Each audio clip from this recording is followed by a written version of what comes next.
ให้คนนี้ให้คนนี้ดีกดเข่าดีกดเข่าเด้อมันจะมาตุ่มมาโฮมคำคูณได้บาดนี่ขึ้นเทือนขึ้นซานใหม่กะอยู่ดีมีแห้งเนาะโดยอยู่มันก่อนยืนได้บาดนี่เทือนซานกับทางผู้รักผู้ใหญ่เพิ่นกะได้สร้างให้สำเร็จเรียบร้อยแล้วไม่แต่หักสมหักษาเอาบาดนี้เด้อเนาะอยากได้ใหญ่อยากได้งามอยากได้คักกูนี่กะหาเงินหาคำเฮ็ดต่อเติมให้มันอย่างให้มันงอกมันเงยต่อไปแหละบัดนี้เนาะเอามันยืนอยู่ดีไม่แห้งคำคูณเด้อกระเทือนใหม่เด้อ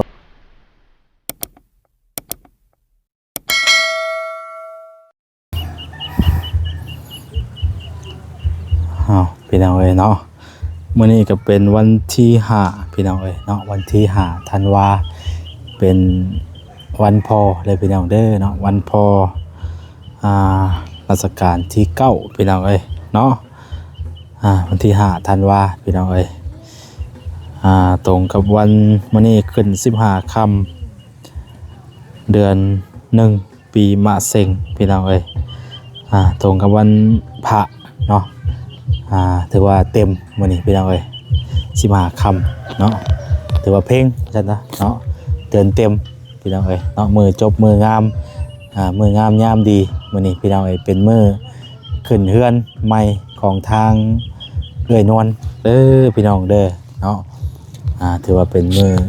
จบมืองามอีดีพี่น้องเอ้ยมื้อนี้เนาะถือกับวันนั้นพอแล้วก็กับถือกับวันเพลงใหญ่เนาะ15ค่ำเต็มกินบ่วกจบบ่ลงแล้วมื้อนี้พี่น้องเอ้ยเนาะมือจบมืองามสบายดีเด้อเนาะสบายดีพ่อแม่พี่น้องเปิดสุขูสู่คนพี่น้องไอ้พบพ่อกับซ่องบ่าวแสนอีกแล้วเนาะมื้อนี้เดินทางขึ้นมาบ้านของเอ้ยนวลพี่น้องเอ้ยเนาะมากะคือว่าแหละมื้อนี้พี่น้องเอ้ยกะมาสวยแน่พี่น้องมาบ่ท่วงบ่ทันเนาะกะขอโทษขออภัยหลายๆพี่น้องเอ้ยพอดีเพื่อมาฮอดนี่เนาะพอดี10 โมงพี่น้องเอ้ยเนาะ10 โมง 46 นาทีเพื่อขึ้นมาฮอดเนาะถือว่าระยะทางก็คือว่าแหละมันทางคันสิว่าก็ประมาณ60 กว่ากิโลหรือว่าเกือบ70แล้วบัดนี้มันบวกกับมันทางยากแน่พี่น้องเนาะทางเป็นหลุมเป็นกระจกเขาแจ๊กนะเพื่อมาฮอดมันก็ใช้เวลาในนิดนึงพี่น้องเอ้ยเนาะเอามาซะดีกว่าบ่มาพี่น้องเอ้ยเนาะก็มายินดีนำเพิ่นมื้อนี้เนาะยินดีนำสาวนวลเพิ่นเกิดเรือนเกิดซานใหม่แล้วพี่น้องเอ้ยก็ถือว่าสำเร็จเป็นที่เรียบร้อยแล้วบัดนี้เนาะเรือนซานถือว่าขึ้นเป็นที่เรียบร้อยแล้วพี่น้องเอ้ยแล้วก็ก่อนอื่นเบิดเนาะพี่น้องเนาะทางมาแสนก็กราบขอบคุณเนาะทางผู้รักผู้ใหญ่ทางแม่เพชรแล้วก็ทางจูลี่เนาะแล้วก็ทางผู้ใหญ่อยู่ต่างประเทศที่ว่าบ่ได้ไปส่งออกซื้อออกน้ำหรือว่าออกเสียงพี่น้องเอ้ยเนาะทั้งเมื่อทั้งมวลพี่น้องเอ้ยที่ว่าช่วยซอยทางสนวนเข้ามานี่ก็ทำมันตกใจหัวแล้วขอบคุณของพระคุณหลายๆเด้อเนาะขอให้ผู้ใหญ่ทุกท่านเนาะ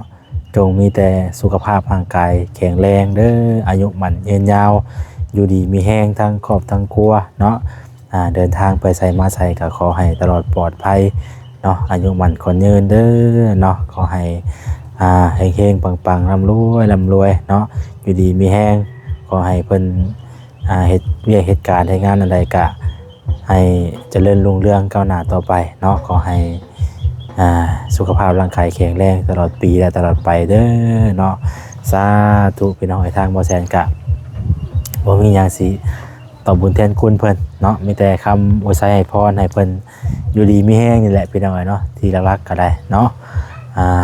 ทางผู้รักผู้ใหญ่เพิ่นก็ถือว่าชดซอยมาจนแล้วจนทั่วสำเร็จเสร็จสิ้นพี่น้องเรือนซานของทางสาวนวลยังเหลือแต่เรื่องเรือนครัวเนาะเรือนครัวกะฟังไปพี่น้องเนาะมือต่อไปเพื่อว่าแสนสิสร้างไม้มาเนาะเดี๋ยวมาไล่เบิ่งไม้ก่อนว่ามันจะเบิดจักโตสินะไม้48ไม้48มันจะเบิดจักโตแล้วเฮาสิสร้างมาแล้วก็ มาแอมมาอย่างละกะแต่ก็จังผู้ใดถ้าเพิ่นเทพื้นแล้วพุ่นแหละพี่น้องเนาะเฮาจังสั่งมาซื้อใหม่มาพี่น้องเอ้ยเนาะไปเข้าไปเบิ่งไปชมนำกันพี่น้องเอ้ยก่อนอื่นก็ฝากพี่น้องกดไลค์กดแชร์กดติดตามเป็นกำลังแรงใจให้ในเด้อพี่น้องเด้อเนาะไปเดี๋ยวเฮาไปถามไทยทางสนวนเพิ่นก่อนว่าเป็นแนวใดข่อยคนมาหลายอยู่บ่มื้อนี้เนาะโดยพี่น้องเอ้ยมิดอิมซิมเนาะโธ่ใส่อันนี้พี่น้องเอ้ยเกิดคนบ่มีแล้วบาดนี้เนาะไปทางไหนเบิดเลยเอ้ยเมื่อเบิดแล้วบ่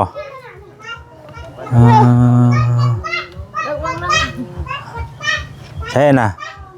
ไปยังน่ะฮะสบายดีครับไปได้คนหลายบ่เมื่อเช้านี่10 คนฮะ10 คนเนี่ยกินน้ำบ่เอาดูเอาเนี่ยเอาไม่ให้บ่สบายบ่เป็นไข่โดยพี่น้องเพื่อนไปนั่งอยู่เตียงก็ได้ปะหรือว่าขึ้นพูดก็ได้พูดทางเฮือนพูดได้เฮือนใหม่พูดแล้วเนาะขึ้นป้าขึ้นไปเบิ่งเฮือนใหม่ก่อนพี่น้องเอ้ยเฮ็ดกล้วยนึกไปที่กล้วยถือหัวคนได้แล้วคนหินน่ะโอ้ยเนาะพี่น้องเอ้ยเงียบแท้เนาะมาขึ้นเทือนใหม่เพิ่นก่อนพี่น้องเอ้ยโธ่เนาะมาบ่ทันบรรยากาศตอนขึ้นเทือนซ้ำบ่เป็นหยังเนาะเมียนไหมก่อนเมียนไหมเห็นบอกเหนียวพี่น้องนี่ก็ขึ้นมาอยู่เทิงเฮือนบาดนี้เนาะเป็นยังกันน่ะเอาน้องนะครับเอาน้องเด้อเจ้าเด้อเบิ่งน้องเด้อครั้งแรกบาดนี้เนาะตัวกระซ้ำยังไงนะเว้ยกระซ้ำมาจากเครื่องใส่เครื่องซ้ำใส่เครื่องบ่เป็นยังไงห้องคนเขานอนบ่ได้บ่เพิ่นหาใครบางยุคคือจังเลยเนาะตัวมีเข่ามีหยังเนาะมีผ้าห่มผ้าแพรมีสาดมีเสื้อโอ้ครั้งแรกพี่น้องเอ้ยใช้ทั้งเลยนอนอยู่ห้องใดแต่วันนี้ห้องทางนั้นบ่นี่นอนพี่ภายในนอนจ้ะใช่น่ะล็อกไว้บ่น่ะบ่เป็นหยัง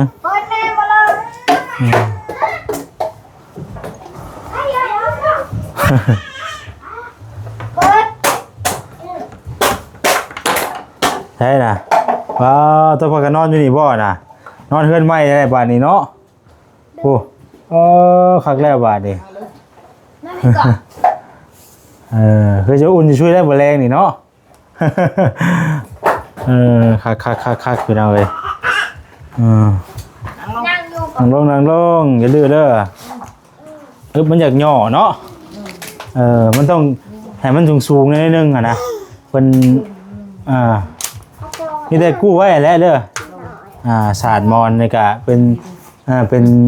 นี่ก็กู้ไว้พี่น้องเอ้ยเนาะนั่งดีๆครับนั่งดีๆบ่ดื้อเด้อปิดหน่อยจ่อย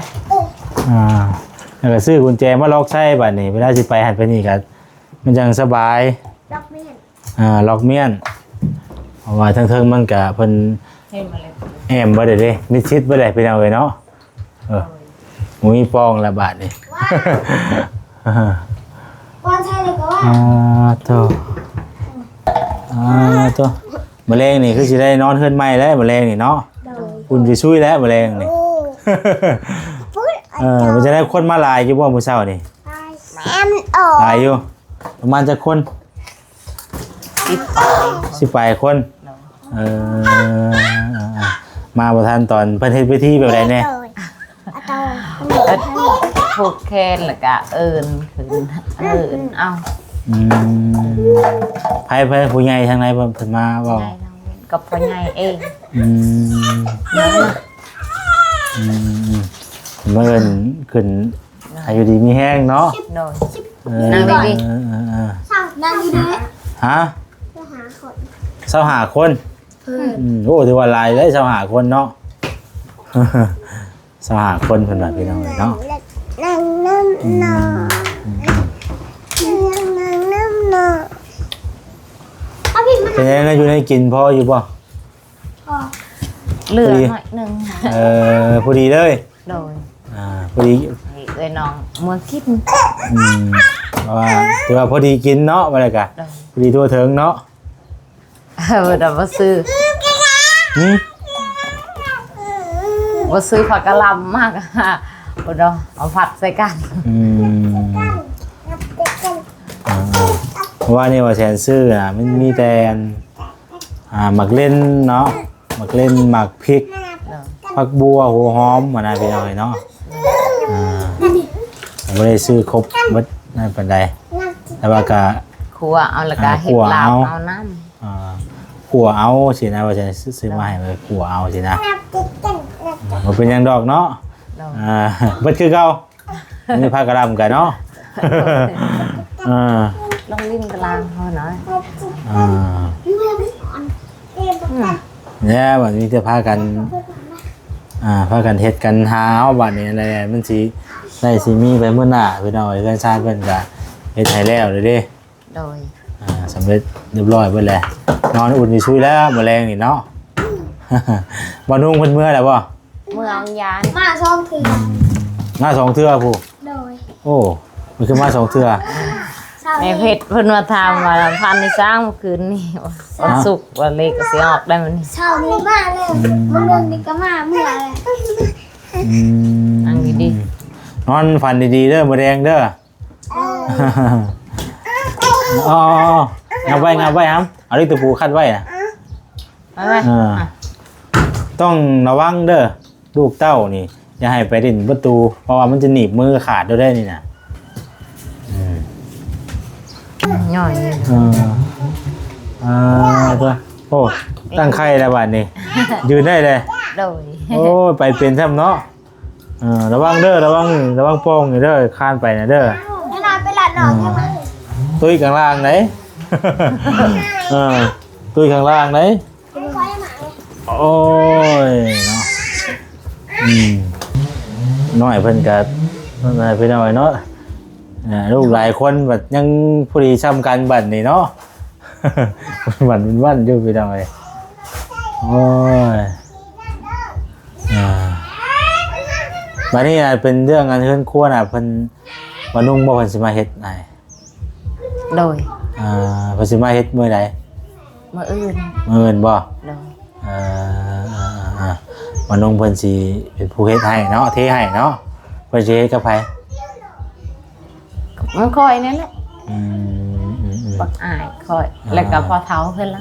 ซอยกันเนาะ โดย เฮ็ดเอาได้พอเครื่องก็สร้างมาแต่มีแต่ว่าเทแล้วแหละบ่ใช่จังสิสร้างไม้ตัวนั้นมาเด้อไม้เส้นที่เฮาตั้งครัวนะ โดย เทให้พื้นมันแล้วก่อนเทให้พื้นมันแล้วเฮาจังนั้นเดี๋ยวไว้จังตั้งเนาะคือว่ากูคนกับมาลายอยู่มื้อเช้านี่เนาะ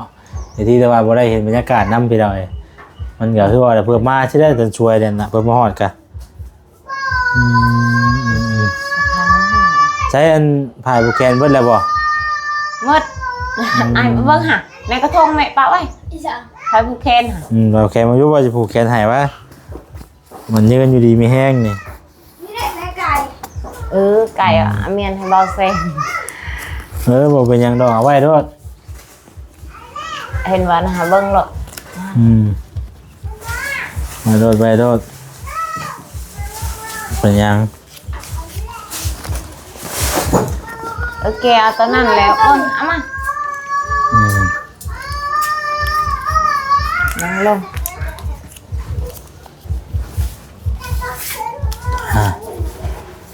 ผูกแคนในก้อนพี่น้อยเนาะอยู่ดีมีแห้ง คำคูณขึ้นเรือนใหม่มีแต่แนวดีๆบัดนี้มีแต่สิ่งดีๆบัดนี้ลูกก็อย่าให้ลือบอกพนำสอนพนำเด้อ ก็อะไรพี่น้อยเนาะโอ้ยมันก็เด็กน้อยเห็นว่าเนาะจะสิบอกได้ไร ได้เลยไหม ได้แล้วกะมาเดี๋ยวจะผูกแขนให้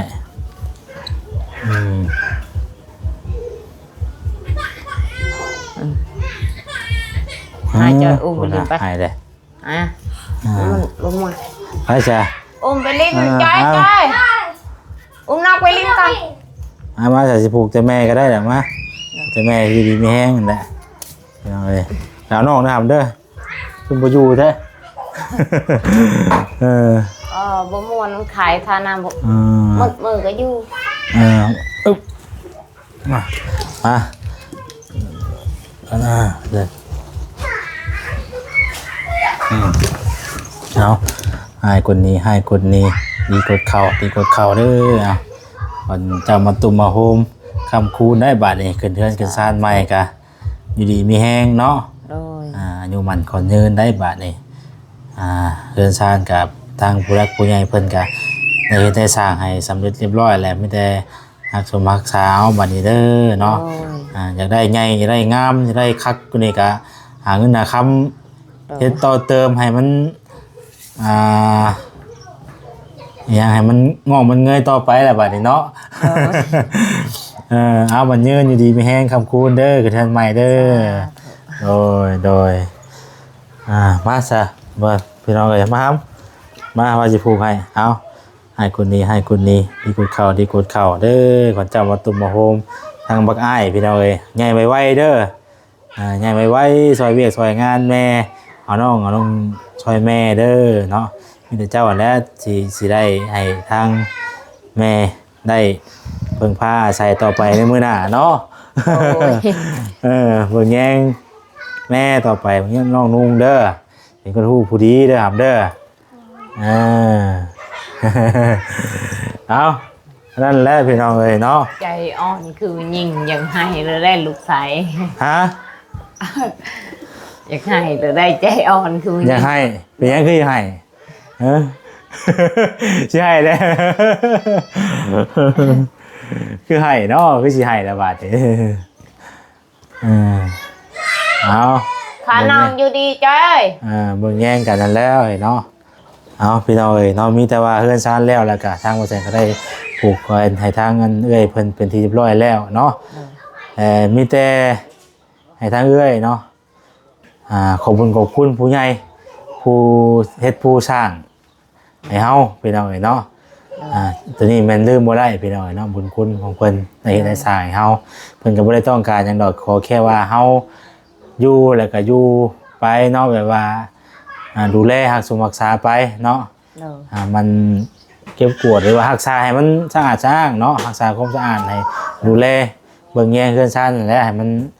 เป็นตาอยู่ว่าซั่นซะเนาะมีแต่ว่าให้ทางเพิ่นขอบคุณผู้รักผู้ใหญ่ทางแม่เพชรจูลี่เนาะแล้วก็ทางผู้ใหญ่ที่บ่ได้ประสงค์ออกนามแล้วก็ทางแม่ป้าที่ว่าใส่ช่วยเข้ามาเนาะขอบคุณจูลี่เพชรให้อยู่ดีมีแฮงให้ได้พ้นภัยให้มีเด้อสุขภาพให้แข็งแรงตลอดไปเฮ็ดงานทั้งใดให้มีรุ่งเรืองให้ช่วยเหลือผู้ดีซะเป็นจังได๋ความรู้สึกตอนนี้ได้ขึ้นชานใหม่ได้ดีใจดีใจซำใดดีใจเลยล่ะดีใจแห้งเนาะโดย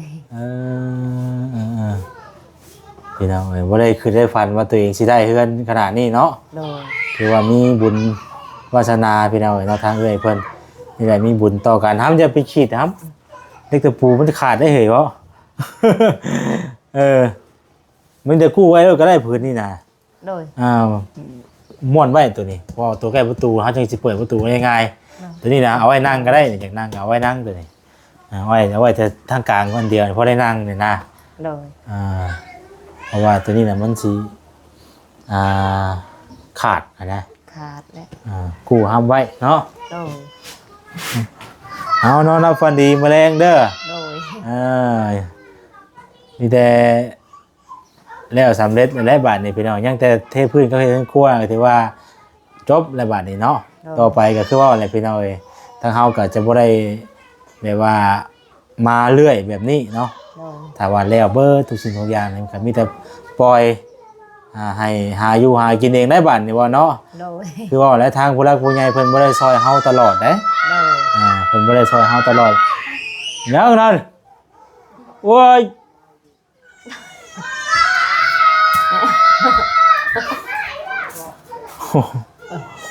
โอ้ยเนาะเล็กน้อยก็ได้พากันห้องยังเฮ้ยนี่เพิ่นบ่ได้ซอยเฮาตลอดไปเนาะ โดย อาจสิว่าแล้วก็เพิ่นซอยเฮาเป็น โอ้ บางครั้งบางคราวเนาะเพิ่นบ่ได้ซอยเฮาตลอดไปสมมุติว่าเพิ่นสิมาซอยเฮาจนแบบมีบ่มีหยังกับเพิ่นสิซื้อมาให้ตลอดบ่แม่นพี่น้องเนาะคือเพิ่นให้เฮามีเฮือนมีศาลมีเป็นหลักเป็นฐานไว้แล้วก็เฮาก็ก็ไปซอยผู้ใหม่ต่อบัดนี้นะพี่น้องทางเอื้อยเพิ่นก็ได้ถือว่าเฮือนหม่องอยู่หม่องเช้าเป็นหลักเป็นแรงไอ้เด้เนาะ โดย ก็มีแต่ต่อไปเฮาก็ใช้ชีวิตต่อไปมื้อหน้าก็หาอยู่หากินไปในแบบของเฮานั่นแหละเนาะเรือนชาติอันนี้ก็มีแต่ว่าอยากย้ำว่าบ่มีสิทธิ์ขายหรือว่าอีหยังแต่อย่างใดสินะเอ้ย โดย มีแต่ให้อยู่สู่ลูกสู่หลานไปลูกเต้าไปเนาะ โดย อันคือในกรณีว่าลูกผัวเพิ่นโทรมาถามซั่นซี่ก็ในกรณีว่าผัวนี่คือผู้ใหญ่เพิ่นสั่งห้ามไว้เด้อว่าบ่ให้มาอยู่คือดังนี้นะถ้าสิมาได้บ่ให้มาอยู่เด็ดขาดถ้าว่าคือว่าเอื้อยอยากไปอยู่นำเพิ่นน่ะคือไปได้แต่ว่าสิให้เพิ่นมาอยู่เฮือนนี่อยู่เพิ่นบ่ให้อยู่เพราะว่าที่เพิ่นเฮ็ดเฮือนให้ชาติให้นี่เพิ่นว่าลูกมีลูกหลายแล้วก็บ่มีผู้แบ่งเบาภาระเนาะหรือว่าบ่มีผู้ดูแลช่วยสินะให้เพิ่นสงสารนะเพิ่นอยากเฮ็ดช่วยเพิ่นอยากช่วยเฮ็ดเฮือนให้นะ เห็นเราเท่าๆนะเราหยอกอีสังอีกอยฮะหยอกอีกอยฮะ สบายดีพ่อให้น่ะ มาเป็นคนลาย มาบุกรูปบางร้าน บนเก่า บนลายแปดที่บนเก่าที่ตกจัดหลอก หมดบ่จื้อบาดนี่บ่จื้ออายุบ่บ่จื้อเฮาอายุตัวเองละบาดนี่ เอาสีแดง เอานั่งอยู่นี่ก่อน นั่งนั่นแหละ บนลายได้เอา จะได้เอ่ยอันว่าผู้นี้บ่ที่ว่ามาเช้านี่น่ะ มึงนั่ง ตะกุกแค่ช่วย ผู้นี้บ่ที่ว่ามาเฮ็ด บ่ แม่นบ่ พูดเราอยู่บ้านหนึ่งอ่ะ อันนี้เพิ่น บ้านเพิ่น มาเด็ดน้ำไปซื้อบ่นี่น่ะ จักจะพูดมาได้ไง เอามาจากกองผู้ชม มาแต่ก็ส่ง มันก็บ่ซุ่มเพิ่นบ่ซุ่มหยังน่ะ ห้องใต้ มาอยู่บ่มื้อเช้านี่ เอาก็มาจะหันเล่นอยู่นี่ควบชักควบมัน ทั่วไปแหละ ควบมัน ก็ได้กินแปลกๆแล้วบาดนี้ คุณคิดเรา เติมมาบ่ ฮะ ก็ได้กิน กินแดง เรา เมาบ่นี่เมาเหล้า เมาแดง ฮะ เมาแดงแดง โอ้ยเนาะ กับลูกกับหลาน มันจะได้เฮือนงามอยู่บ่ ฮะ งามอยู่บ่ดีใจน้ำลูกน้ำลานอยู่บ่ได้เฮือนงามนี่ โอ้ยจะแก่ได้ หึ กิน เก๋ เด้อ เต้เต้อ่ะอยู่กลางผู้เฒ่า แม่ ใส่ น่ะ ลุงไอ แม่น่ะ เหล่า อ่าเดี๋ยวมึงมีแล้วเพิ่นแล้วบ่ได้เลยเพิ่นตุเมื่อเช้านี้เพิ่นมาอยู่แล้ว ค ว่ะ นอย่างเมื่อไรชื่อ โอ้ย นั่งกับเรา เฮียนชู จอยมึงพาน้องขึ้นหน่อยเลย มาเดี๋ยวไปหานะแม่มาให้เพิ่นกินก่อนกับวันนั้นกับ ไป ไป นี่ แย่เถอะ ข้างว่าข้างว่า โดยอ่ะ นี่กูแดบ ฮะ ล ฮะ ำแดบลำแล้วก็ตุ่มบ่ ฮะ น้องเวียดว่าน้องลาเขาพาป่า อ ถ้าจะมีนึกว่าหยอก ฮะ เขาไปปัด มาหยอกกัน ว่าโทษนี่กินรถไฟเขามานั่งในเฮือนลูกเฮือนหลานเฮือนก็หลานผดงามให้จางผ พวกสหายทางเป็นลูกสหาย เออยินดีเขาที่อยู่นำกันได้ทั้งเบอร์พี่เคียงหนากันหมดหอมมือความตีความยางความ แล้วล่ะบ่ซุ่มแล้วล่ะบ่แล้วล่ะบ่เวียกนะ ฮะ แล้วล่ะบ่เวียกนะ ยัง ยังอยู่ ยัง เอาอยู่นั่งอยู่เดี๋ยวก่อนเพิ่นนึงไปหาแนวมาให้กินก่อน นี่เบ้ โอเคพ่ออยู่ดีไม่แห้งเด้อมันยืนเนาะโธ่ แอมบ่แอมวางตกเด้อวางตกเด้อลงมานั่น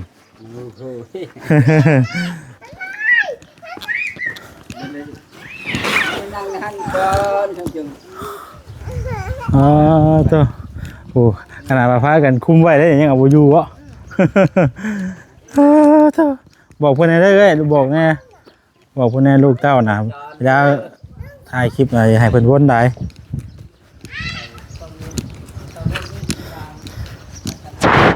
พี่น้องเอ้ยซะเนาะขอโทษขออภัยน้ำลายๆพี่น้องเอ้ยมื้อนี้ก็ได้เนาะแต่ว่าแล้วทั่วบ่ได้แล้วพี่น้องเอ้ยเพิ่นซ่านเพิ่นก็ได้